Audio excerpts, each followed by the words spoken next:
Good evening, folks. I'm Nick Tucker with the Historical Fencing Guild. Before we get into tonight's program, I have a few folks to thank. First of all, my amazing Patreon members, Off in the Woods, Frog G, Ronald, Riehn, Bladed Thesis, Brian K. Morris, Cindy Koepp, Steve Agosto, John Dulas, Angelina, Vaquera-Linke, Joe and Trilaina, Bachman, Richard Asplund Jr., and the lovely Cat Rothermel. I really could not do what I do without their continued support, and I am working on putting together the programs that I want to record for my patrons that will be available on my oft-neglected Patreon site, because I spend so much of my time doing what I do right here. We're also made possible by sales of the Simple Sword, the Fighting Axe, and the Simple Spear, all part of my ongoing series of Western martial arts manuals designed to help you go from never handling a sword to teaching the art to others.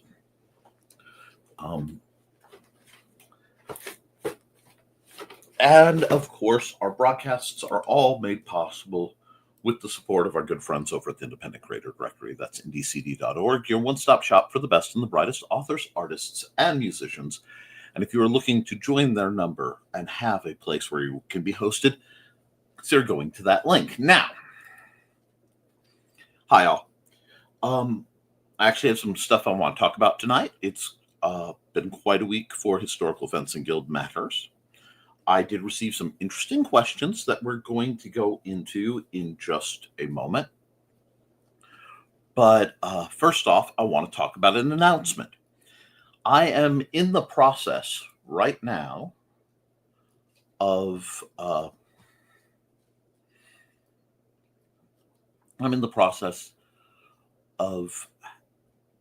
negotiating to get something made. As people know, give me a second because I am still cleaning and setting things up back here. This is my favorite sword ever. This is my Bilbao. It is a Spanish, technically would be a broadsword, between 24 and 30-inch blade. I've measured this a couple times. I always forget the length. Rapier-style grip with the extended, what did they call it? Sheep's head? I mean, it's a really strange named guard. Now, this is, of course, a Toledo wall hanger. It is Spanish, though. Blessed are the Spaniards. And I have loved this sword for many, many years, and there are only 2 or 3 companies that make live steel versions of this that can be purchased. It is a fairly rare, but rather historically relevant weapon.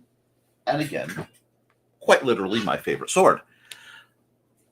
I am in negotiations with Kristen Dorse over at Purple Heart Armory, and I'm going to hold up a link in just a second for those good folks.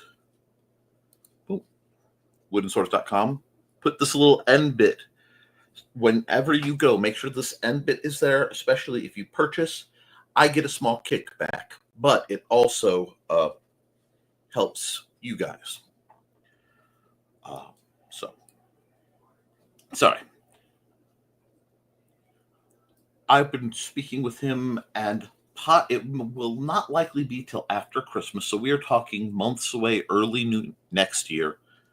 But there is a chance of him making a proper training Bilbao, a synthetic bladed Bilbao. This would, of course, be, this is one of those lifetime blades, and it will be rather expensive for me, but I have to replace all my gear because over the many years I have bought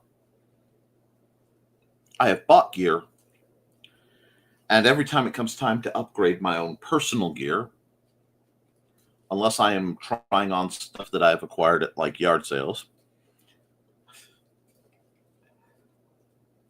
I end up giving, or I have in the past ended up giving large parts of it away to people who need it. And after several years of making sure that my loaner gear is in better shape than my personal gear, both Mandy and I have realized it is time for me to make sure that I have adequate gear for what we do, and that I take the time and eventual money to do it to upgrade it in such a way that it will be safe. And I am for once in 25 years, going on about a quarter century of teaching people sword fight, I'm actually prioritizing my own gear. It's a strange feeling.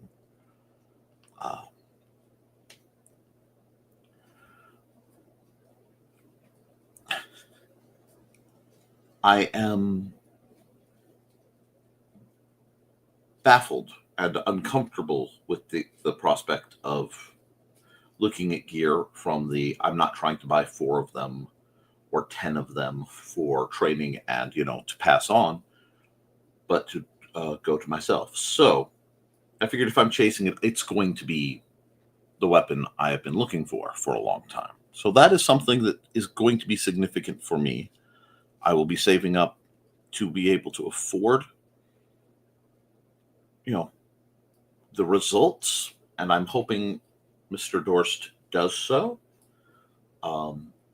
If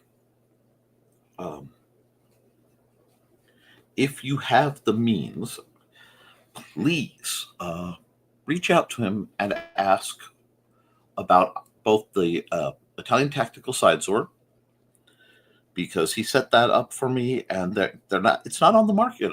It's not on the store anymore. But I'd like to see it come back. I wouldn't mind ordering some in his new lighter plastics than the ones I have it in. I'd also, obviously, the Bilbao project.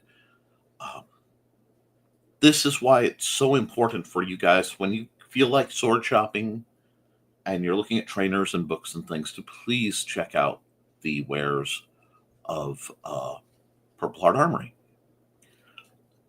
Especially with the tariffs that are going on and the shipping insanity, it really is the best place for any of your plastic style trainers. I would put it, PHA, then Amazon with the, I want to say, Jiaowu polypropylene trainers, and then the fancier places like South Coast Swords / Black Fencer. I am also, at least for the foreseeable future, suggesting people stay away from the steel trainers, especially the more concussive ones, because across the board I am seeing more and more cases of very well-known makers failing. Their trainers are failing. They're breaking. They're not holding up. And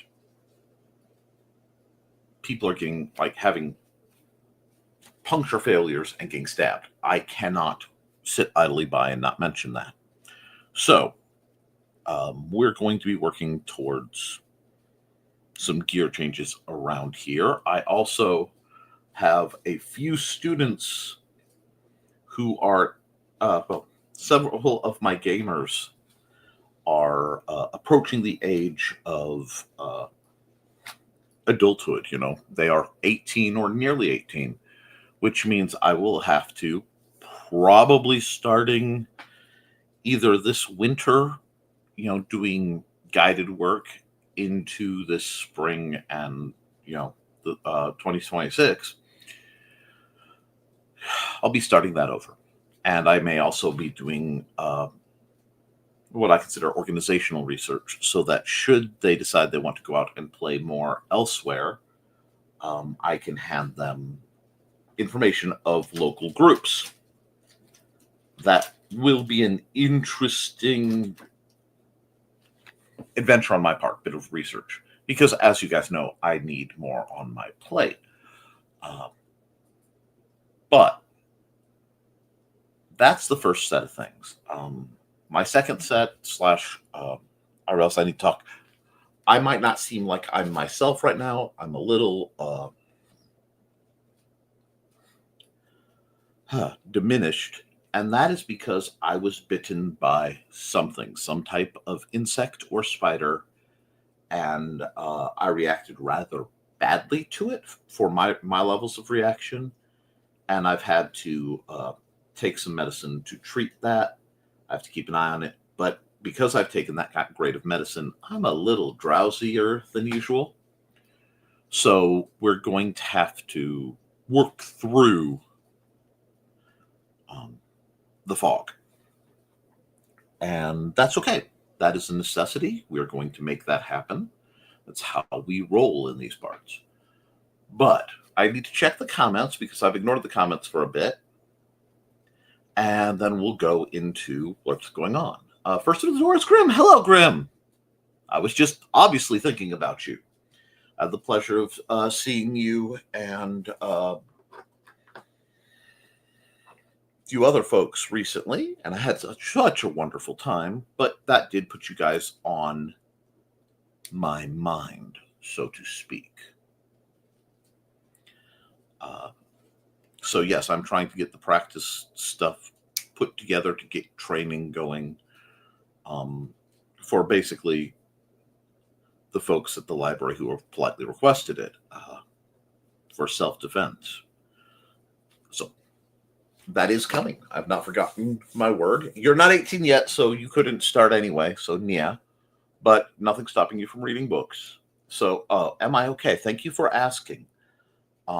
As I said, I am dealing with a reaction to a bite that really, honestly, has messed me up quite a bit.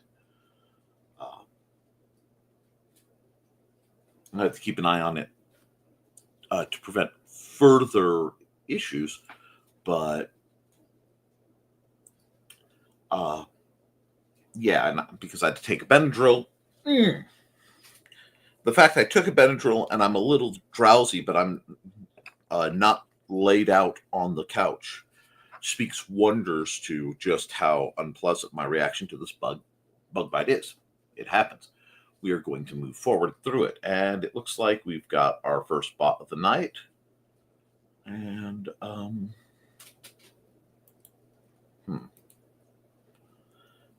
and Dave. Hey, Houston Dave. I'm sorry, it sounds like there might be one of the cats stuck in here. How are you? Hello, while grocery shopping. Enjoy grocery shopping. I'd love to be out of the house. I've been in here a while. But, so, guys, I'm very excited about the Bilbao as an option. And hello, Dawn. Chasing this particular sword is a major challenge because it is from the town of Bilbo, which, well, it's one of the pronunciations of the sword name. And every time you go looking for that, you are likely to find recreations of Sting, the sword from Lord of the Rings, which I have no problem with. I quite like the one I have. I wouldn't mind a second. However,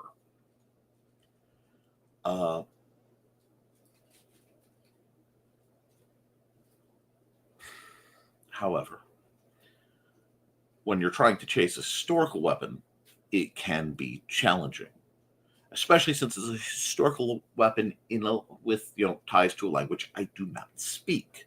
Spanish is far too close to Latin, and my brain starts to short circuit. It may be able to in the near future, but right now I am rather swamped, and I don't think I can take up another language. I know you guys don't think I'm doing enough, but I'm being sarcastic. We have a lot going on from my other aspects of what I do, and I'm just trying to get things out here settled. The weather's been so strange, and my health has been so strange that I desperately want to fire up my forge. I desperately want to build the new Pels, and fairly soon I will be cashing in some points with my brother and a few other people to help me do so, and then hopefully we'll have more pre-recorded content videos for you. The pre-recorded stuff takes a huge amount of time relative to the live streams. And it's much easier to get content out just simply live streaming. But getting content out simply live streaming in a physical manner is a little dubious. So, if we can find the window where the weather's not too bad and I have access to my amazing colleagues and friends, we'll get some more sparring videos. As I get the students, I will probably be able to run videos of what they are up to. It's important. Now, this is going to feed very much into why I'm talking today. Basically, I had the challenge issued to me, well-meaning in a conversation. What is the value in the way I train and what I train? And it was one of those where it was not meant hurtfully. It was from one of my more practical-minded associates.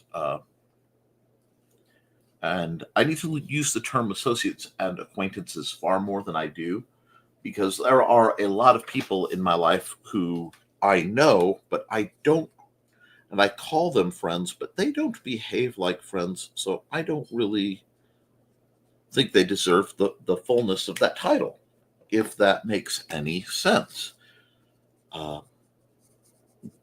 That being said, what I explained was the system I teach being mostly codified in the Simple Sword and the Fighting Axe and the Simple Spear, all available through Amazon, #alwayspromote, is not simply about learning to fence or sword fight. It is about learning how to engage with your own body in a practical and rational way, ensuring that you have the capacity and the wherewithal to prevent issues and deal with them as they come.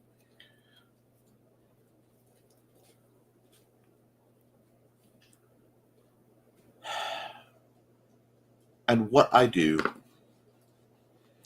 people aren't realizing, because I don't talk about it almost ever, but the way I approach teaching fencing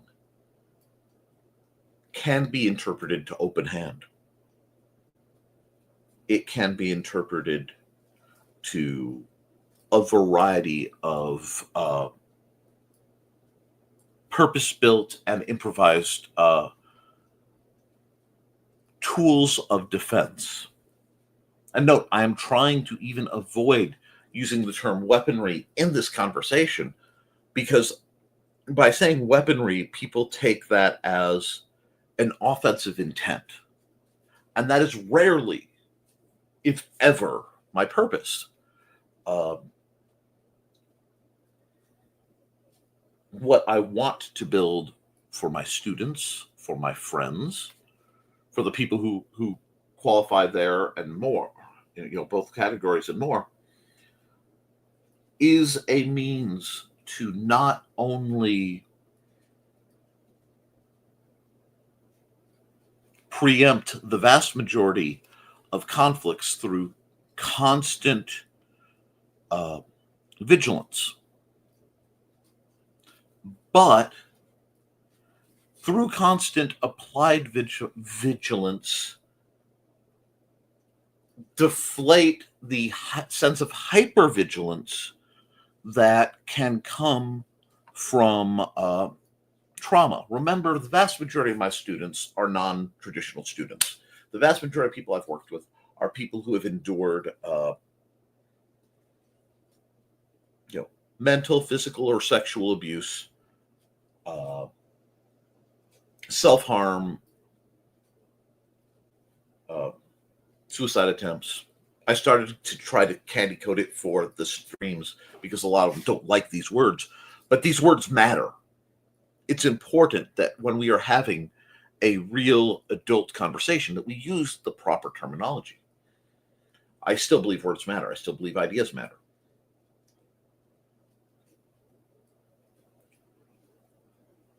It's done with the hope of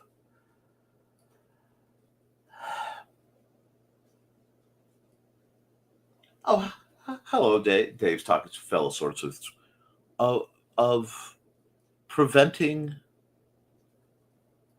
de-escalating, and then neutralizing a threat. Okay? This is why I always train from the perspective of a melee combat out far more than the intention of the fine duel things. We have one-on-one sparring for educational purposes a lot. But whenever possible, I want to encourage group combat. And the reason for that is so that you never get that tunnel vision that so many people get when they are in a physical conflict. If there's a physical altercation, either it is a planned, structured, and supervised physical altercation, such as sparring, open-handed martial arts, classical fencing, whatever. A whole lot of that will actually run akin to the lessons one picks up when studying marksmanship, of hyper-focusing your attention on one person. What are they doing? What am I doing? And having your body trained that all you're doing, your goal is a state of no thought, which I love that no thought. What does the no thought mean? You learn these simple actions and you drill them slowly, over and over, consistently. And you do it so that it becomes a pattern. It is a neurological pattern that's somewhere between your brain and your body, between your brain and nerves. That way, when you are fencing, when you are sword fighting, when you are, again, dealing with physical altercation, your purpose consciously is to take in the information. Okay? The world around you is coming in. All the tools, all the scenery, any threats, any opportunities. Your brain's tracking for the purpose of victory conditions, chief among them being survival. But your body at this process is simply doing it. And as somebody who is by nature aggressively opposed to learning by rote, it does not work with me mentally. Like, it's very hard for me to memorize things in a certain way. I have to understand them and many times work the process that gets me there rather than just memorize it. It's how my brain retains knowledge. But my body is very good at, when given significant repeated motion, allowing the reactions to come out as they should, doing what they should. This is why you drill observed, why I always encourage you guys to bare minimum do it in front of a mirror. Much better is to do it on camera or both, where you have like your phone pointed at the mirror and you are doing your drills. I am not saying you need to publish that. I am not saying you need to save that. You can, but what I'm saying is you need to do this so that you can track your own progress and you can see, as you learn, your own mistakes. This is what part of why you need partners. One can maintain for the most part, their skill set, once they have achieved it in a solo fashion with very limited reflexes, very limited external stimuli. What do I mean? I don't need a person. I can quote unquote shadow box and do so fairly effectively. I do. It is part of my drills. It is an unspoken part because it is very diagnostic for me. I go through my drills, I see how I'm moving. And then there's that part after I've done my drills, before I do my physical therapy, where it looks like I'm playing, where I'm just flowing. And what I'm doing is I'm moving my body, I'm finding what's working, what's not. Are my parries going to completion or are they falling short? Do I need to adjust them to cover what I want to achieve because of some new damage or disability? Constant awareness of my body. It's the only way to progress.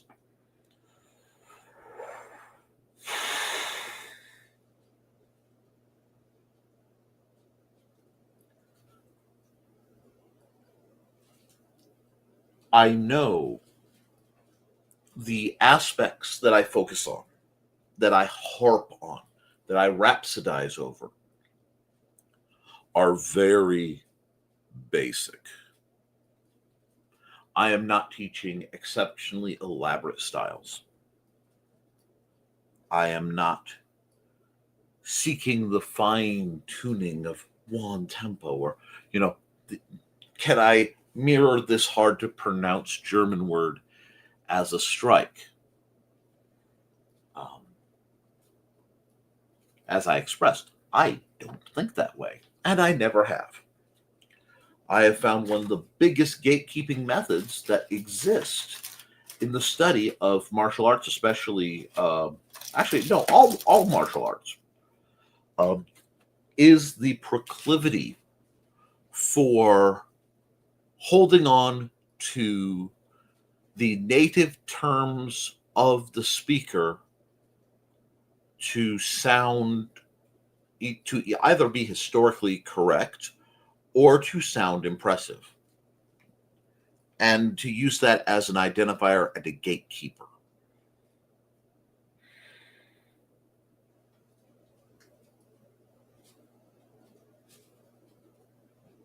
When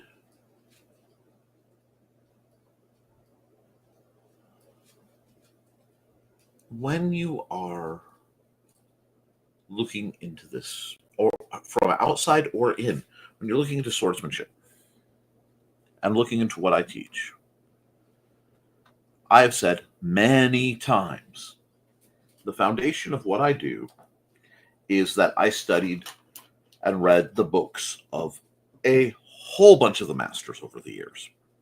And I still look into them.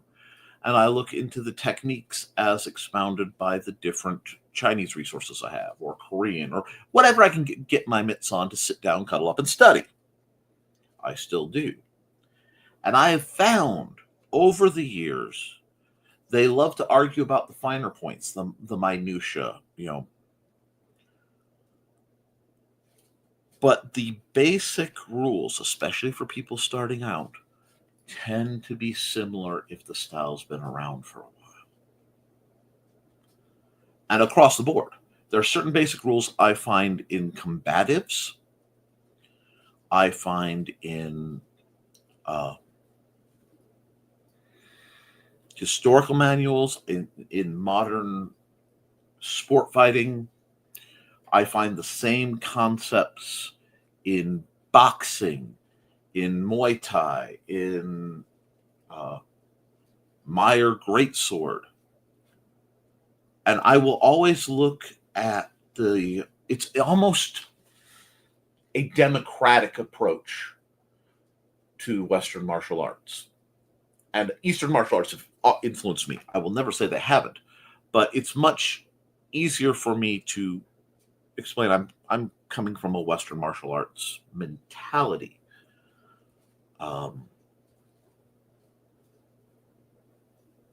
And the reason for that is in part that I am trying to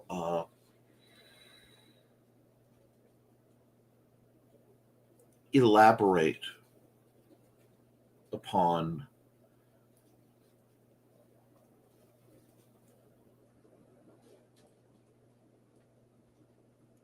the style with as little dogma, as little mythology as possible involved.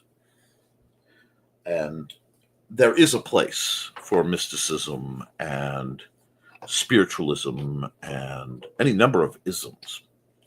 And that may, for some people, overlap with their studies. But that isn't my job to teach, nor is it my job to heavily discuss. That's not what I'm here for. What I want to do is make sure that anyone who trains with me for any amount of time can defend themselves well enough to be considered a threat in the face of predatory opponents. And what I mean by predatory opponents, I'm not talking actual opponents where it's like, hey, we want to spar, have a good time. I'm talking about would-be thieves, would-be robbers, would-be rapists, would-be abusers. In situations ranging from, in-home abuse to understanding and trying to survive as best as possible civil unrest. It's a reality that we live in where there are threats. And because of the lifestyle that most of us lead, that leave came into from live and lead, crossing together in my head. But we are often in places and situations where how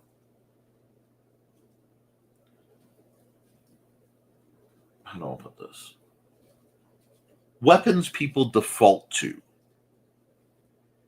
may not or simply aren't available. Many of us work in situations where concealed carry would not be prudent. Not only not prudent, but not allowed. For example, I've worked in many schools, and I know there's discussion on arming staff in schools. And frankly, most of the staff are so busy trying to keep up with being school staff, they don't have time to properly engage the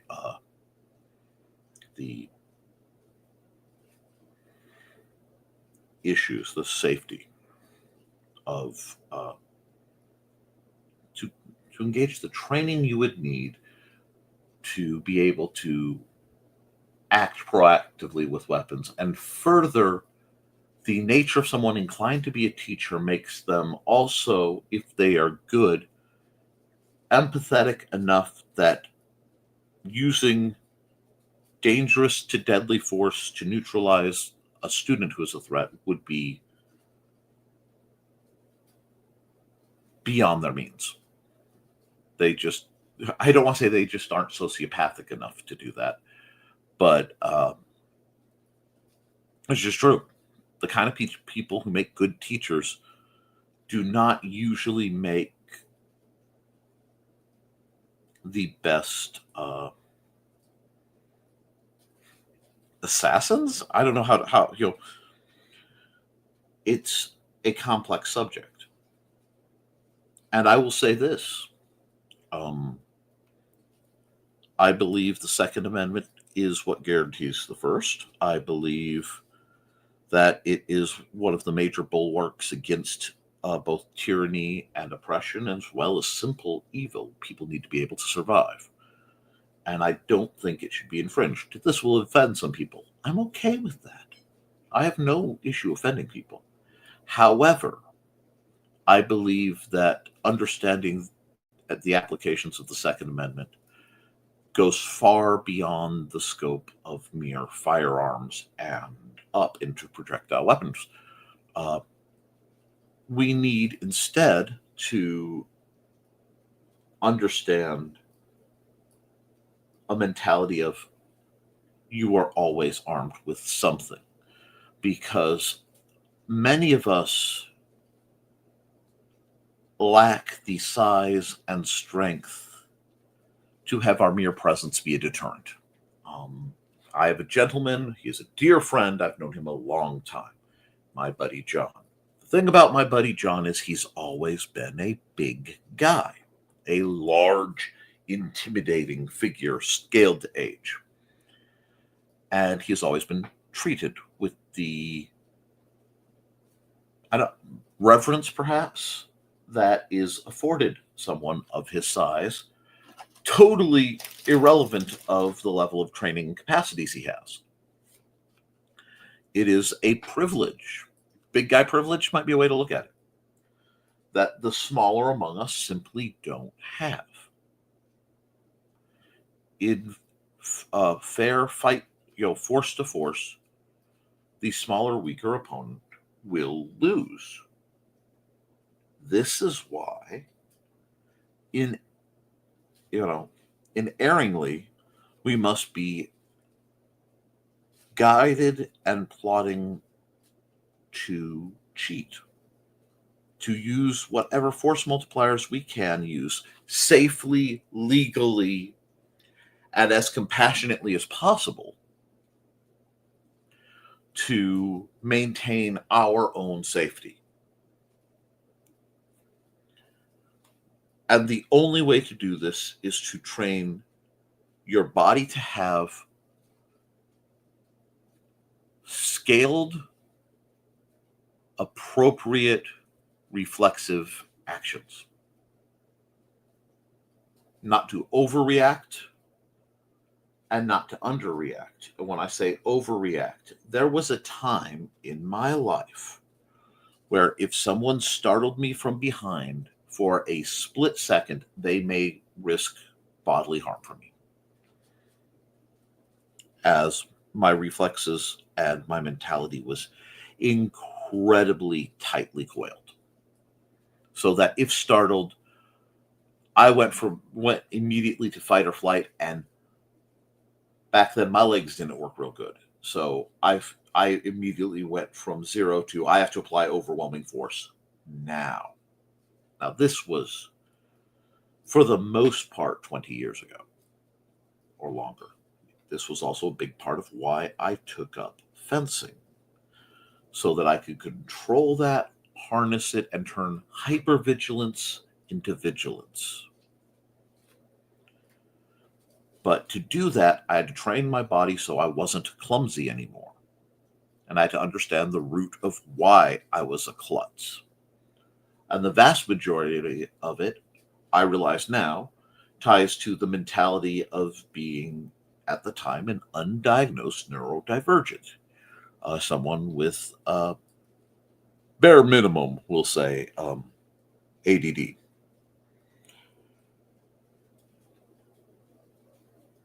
By learning to focus and harness my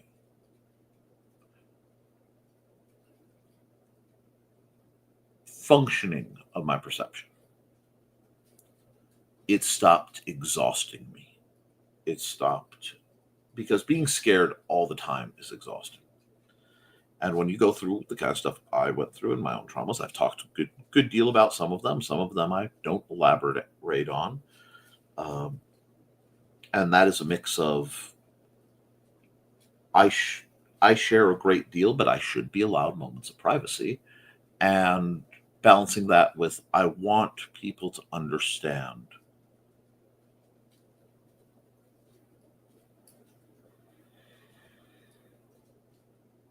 what I have gone through. And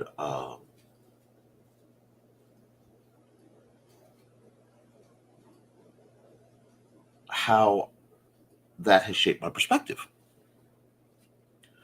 because I do not have a typical American male perspective on safety, and I carry a lot less delusions than a lot of people.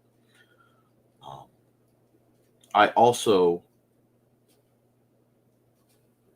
despite it's quite right, in congruence with the empathy and logic of why would I hold someone having endured a assault against them. I would never do that because on a base level, it's illogical.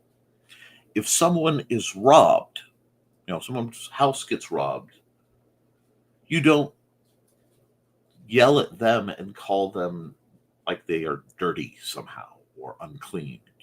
Your house got robbed. Well, you were just asking for it. You had pretty paint. Yet when someone is assaulted, especially a woman, there is a tendency among many people to label them and project all manner of, well, they must have been asking for it kind of garbage onto them. It's as though our purity fixation means they are somehow sullied, somehow lesser. And we punish them many times worse than we punish the offenders. And as a human being with basic empathy, that should be a clear thing. That should be easy to understand. And for me, on that level, it is. On another level, I have been sexually assaulted, or at least attempted, by two men and a woman. Not at the same time. Yeah. But I talk about it, and I talk about it in a matter-of-fact way to not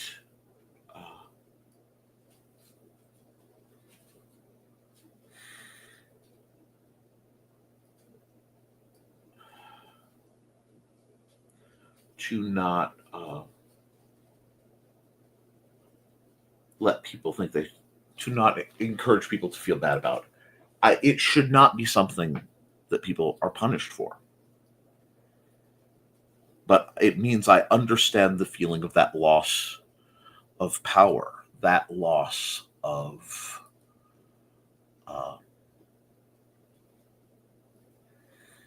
personal sovereignty, that loss of confidence. The way, and not to get too far into it, but the way anyone touching you after can feel remarkably terrifying and painful and gross. And I know what it's like to mostly get over that.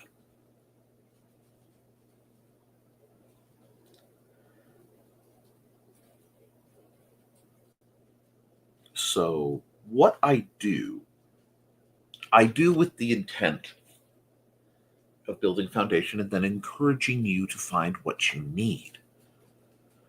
Because many people need a ramp to go into confidently other martial arts, other systems, other styles, other weapons. And I've had the privilege of affording that to people. Which means my curriculum, which I do have. I have a set order in which I teach. The timing slides by the necessity of the student. The intensity and direction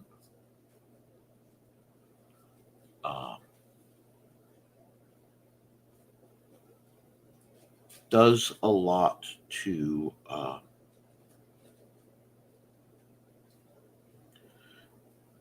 and does a lot. I'm sorry. Like I said, I'm fighting the Benadryl. I am quite drowsy right now. Not sleepy. I won't be able to sleep because that's how things work, but I am just a little cloudy-headed. So I apologize. These are very intense emotional things, and I'm speaking about them. So there's always going to be a little bit of catch, a little bit of oof, because that's the reality. The reality is when you've endured certain things, they stay with you no matter what, no matter where. And that is the horror of it. And what I want to do is everything in my power to prevent people from feeling like me, from people being like me in certain categories.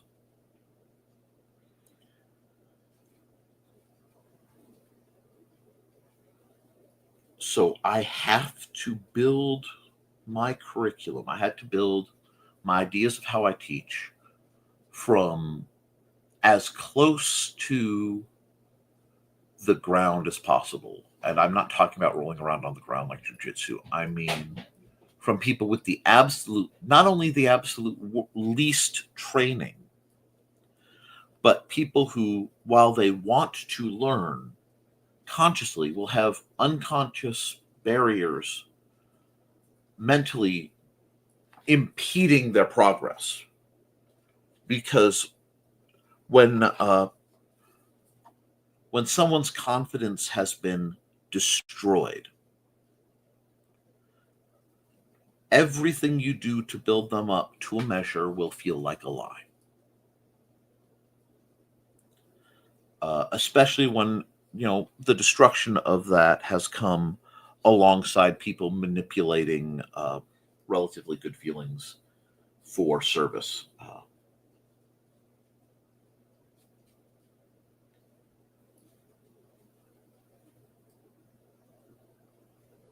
Going through that. Okay. I'm sorry, I was downloading something and I guess it just ended.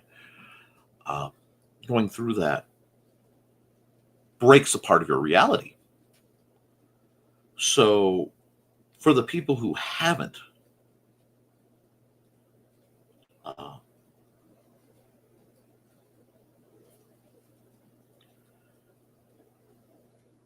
they don't understand. Why are you doing this? Why are you focusing on this? Why are you babying them? Because in many ways, they've never done it before. So they are essentially a baby. And I'm not being demeaning.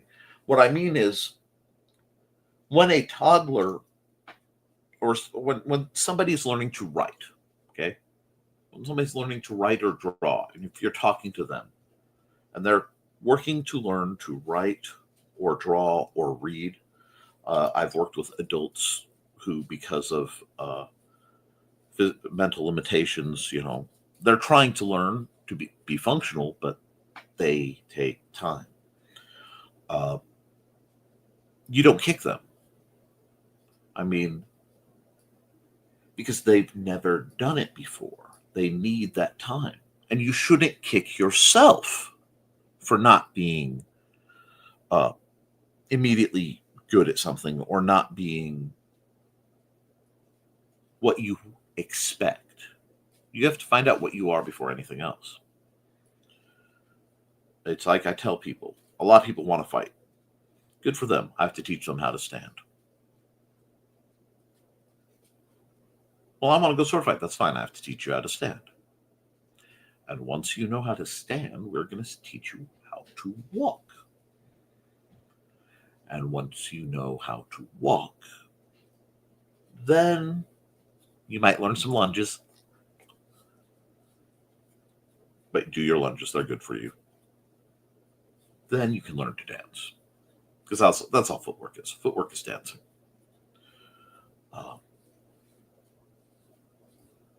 Same with the swords. You need to learn your ranges. How can you expect to tell if you can hit somebody with a stick if you can't tell if I can hit something with a hand?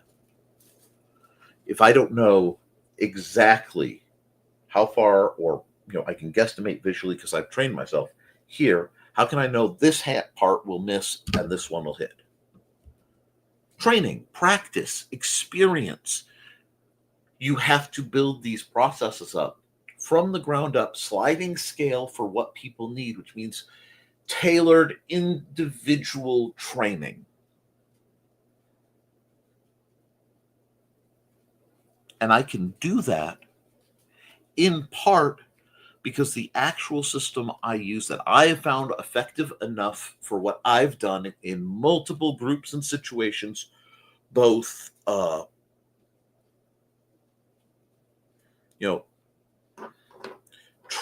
training, sword fighting, fun wise, and actual real world life or death self-defense instances. I have found these work relatively well. I am not now or ever going to be a special forces type operator.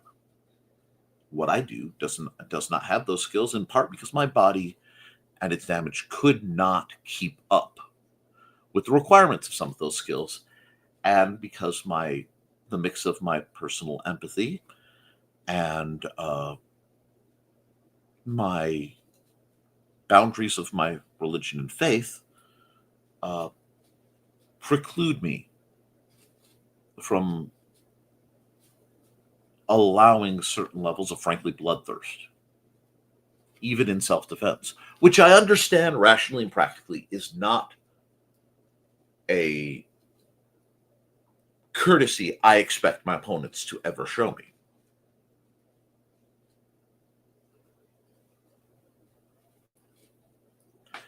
But you have to grasp this philosophy to then look into what I train in and why I train it.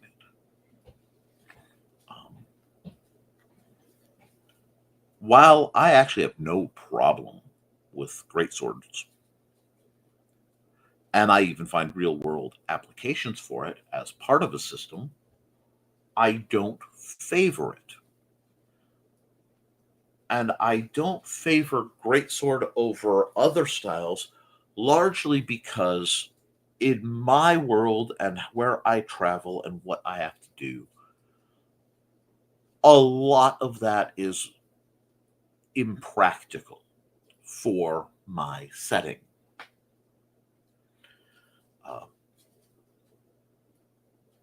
As a self-defense mindset, it's a lot of work into skills that don't carry over.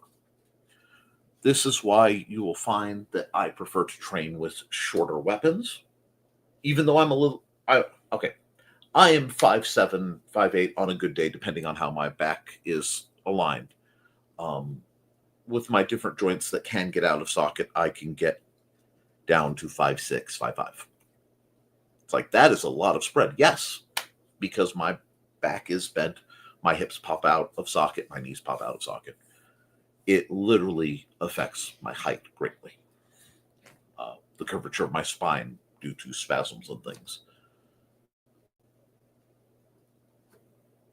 But I still function because I have to.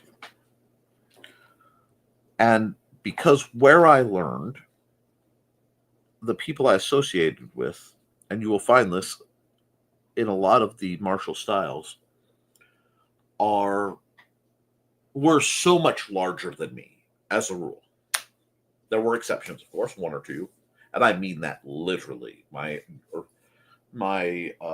first swordmaster, whom, while we had our differences, I still respect what he taught me, and what I learned from him at his journey. That would be Dennis Yakus, also known as Aidan McDougall, in the SCA, and Jody and Bob Houghton. Yeah, I'll drop their names. I learned a lot from them. And though we don't socialize anymore, I never stopped respecting what they do and how they do it. I just had different situations, and my mission, my goal to help people, I tried to meet via the rules of the group, And when I could not do so, I had to choose between profiting for my own interests and seeking other means to be of service. Thus, in part, that's why the Historical Fencing Guild was formed. But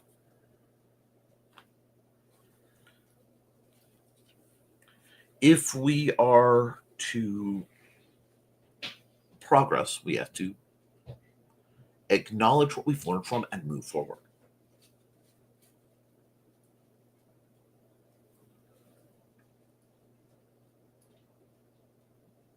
It is, how do I want to put this? Sorry, I got to work on this one. It is a matter of intensity. It is a matter of perspective. And it is a matter of, like all things, victory conditions. The larger number of people that I associated with, their individual victory conditions could be defined as self-improvement and self-aggrandization.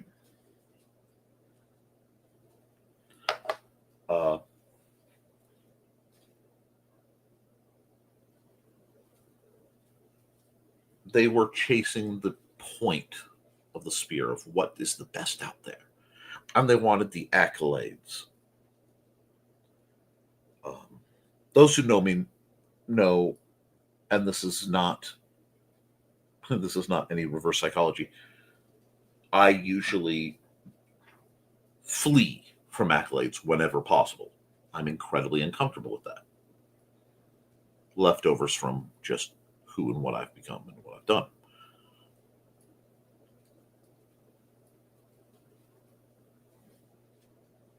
But I relish seeing people I know get acknowledged. And I want to see people grow. I want to see people get better.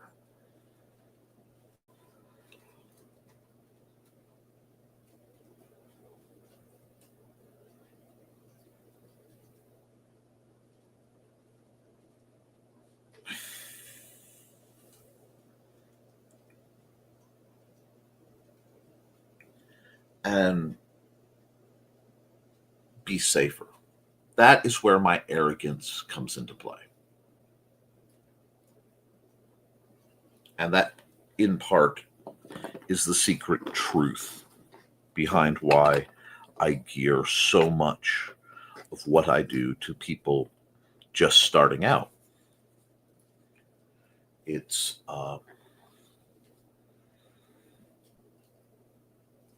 I physically cannot protect everyone I'd like to protect, so I do what I can to teach them to protect themselves.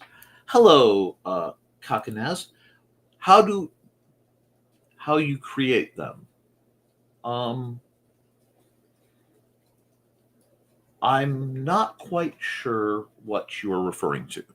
If you're talking about my techniques, or are you talking about the equipment? My techniques were created by looking at dozens and dozens and dozens of different martial arts guides based around swordsmanship, most of them Western, and focusing on what they agree on, and then simplifying that as much as humanly possible to make it easiest for me to teach as many people as quickly as possible how to have a good foundation. And then I just took notes. The simple sword was based on 15 years of notes to get here. I am now at about 25 years, going on 25 years, of instruction. I'll probably be updating the simple sword soon. I'm thinking of doing an omnibus type object that integrates the simple sword, the fighting axe, the simple spear, integrates some aspects that are going into the Rapid Rapier, which is another book I'm working on, into sort of an Uber manual. But I looked at the rules of at the time I was an SCA fighter, a CA light fighter in the Middle Kingdom. I was a fencer. And I developed systems around that set of rules and around the equipment and around what I felt could be used practically in self-defense to address the conflicts that I myself had experienced. Growing up, I experienced a vast quantity of varied and colorful violence.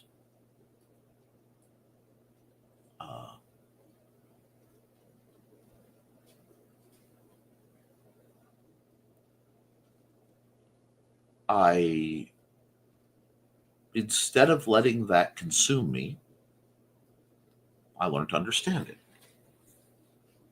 And, sorry, I have a fly on my leg. Doing so led me to opportunities where I was given the chance to work with people that would have been otherwise discarded by my then instructor. And this is not Dennis, this is the gentleman who I knew before then. I use the term gentleman loosely, and I do not use his name because he deserves nothing but to be chiseled off the face of history. I won't say existence because I don't want to be that misconstrued as a threat. But I know the day I find out that that person has passed will be a day that I feel the world is a better place. Not very nice of me, but is quite accurate. That's all I can say. Now, I'd far rather them change their attitudes and be kinder, but I've long since given up that as an option. Instead, it gave me an opportunity, and on a level, I'm actually grateful, because had that person not been such an absolute fink, I would not have been able to have the opportunity to meet the people I meet, to find the devotion to the service I have, because I believe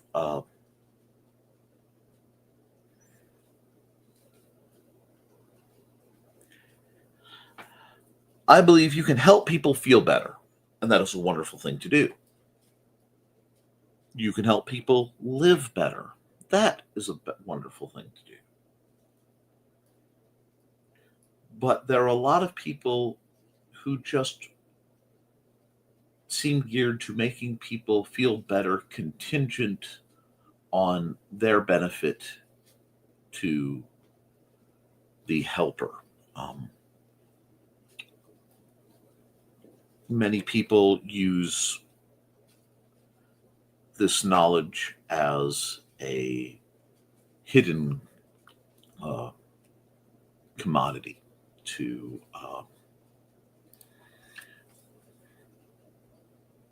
build people into tools. And my goal, and it's part of how I maintain my functionality doing what I do, is literal planned obsolescence. Integrated into my approach is that I focus on the basic and the practical. I do. And hopefully in a manner that can be of benefit to anyone getting started and leaning towards any group, because you'll always have to change things for the conventions of the group and personalities and things. But I explain to just about every student, now I'm a 44-year-old. I'm a 44-year-old disabled man. My goal is to give you the skills so that you can use your physical advantage and those skills to regularly beat me, because you should be able to. at least to give a good enough showing that you can feel you are close to my martial equal or better. But if I do my job right, as part of that, I hope to earn your trust and respect of any of my students enough to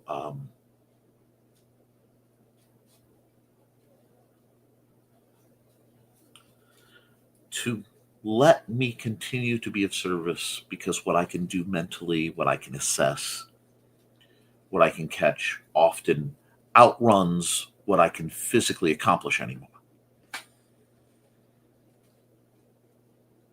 I may not be fast enough, strong enough, tall enough, whatever, to physically exploit your weaknesses.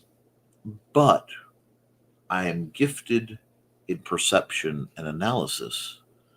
So if people can listen, I can continue to be of service to them, improving far beyond where I got in. And most of that is in part due to my limitations physically and my predilections towards service. If I took all my energy and I had focused it solely on myself, I would be probably still in the SCA and probably quite highly ranked or something akin to that. That is not said with any regret. That is looking at the road I didn't travel and saying I wouldn't want to travel it under any circumstances. Because with what I'm doing and how I'm doing it, I've helped people gain confidence. I've helped people gain perspective. I've helped people walk paths they may have never thought they could. And at the end of the day, I can look in the mirror and feel like maybe I earned enough to warrant getting up in the morning the next day. Overtime, you know? And that's not a bad thing. It's not a bad thing to say, hey, I put in the effort. I made the world maybe a little better for somebody. That matters. And I hope you guys are out there not only training and improving yourselves, but looking for opportunities to make your approach to the world a little better. So guys, it's been an hour. My chat is very quiet. I appreciate the folks who stuck around. Please like, share, and subscribe to this. And you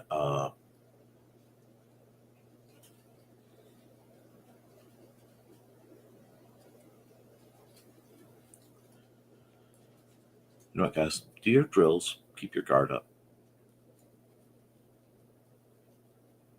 Be kind to yourself and each other. And thank you for supporting your local swordmaster. I'll be back next week with more things. We'll keep an eye out on this project to get a Bilbao belt.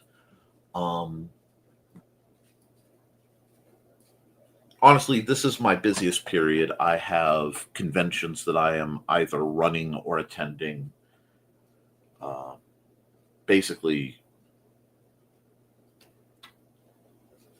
for the next 2 weeks, I'm either in a prep week or next month worth of time, because I have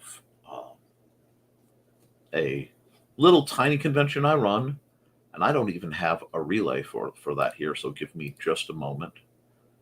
I have to go here.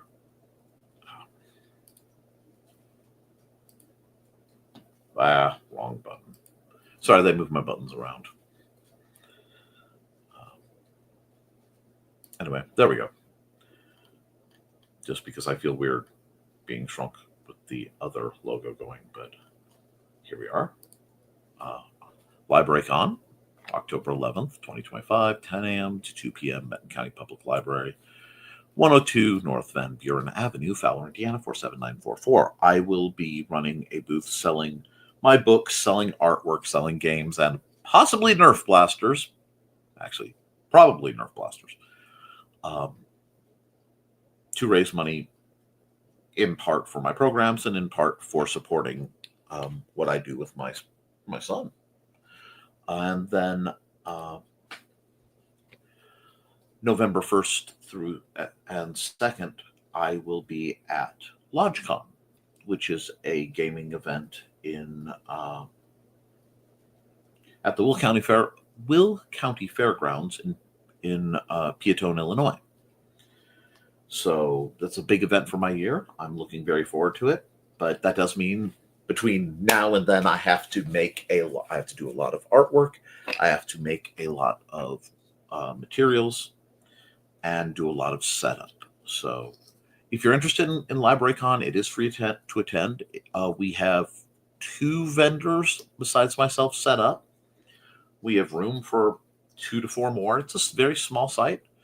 But again, it's free, and you have a chance to talk with some very accomplished vendors on how to do that sort of thing. While off topic, it is important for me to remind you guys of what all I do. I will be back Monday over on the Nicholas Tucker YouTube channel. My viewers on Kick and Twitch, I'll still be right here. Because of YouTube's YouTubeliness, I have my Historical Fencing Guild as a secondary channel just as a prevention of idiocy. So if I get taken down, I don't lose everything. Beyond that, guys, I'm going to see you all real soon, and I hope you have a good evening. Hope we've got some comments. Have a great night and get some rest. We'll see. Thanks. And toodles, folks.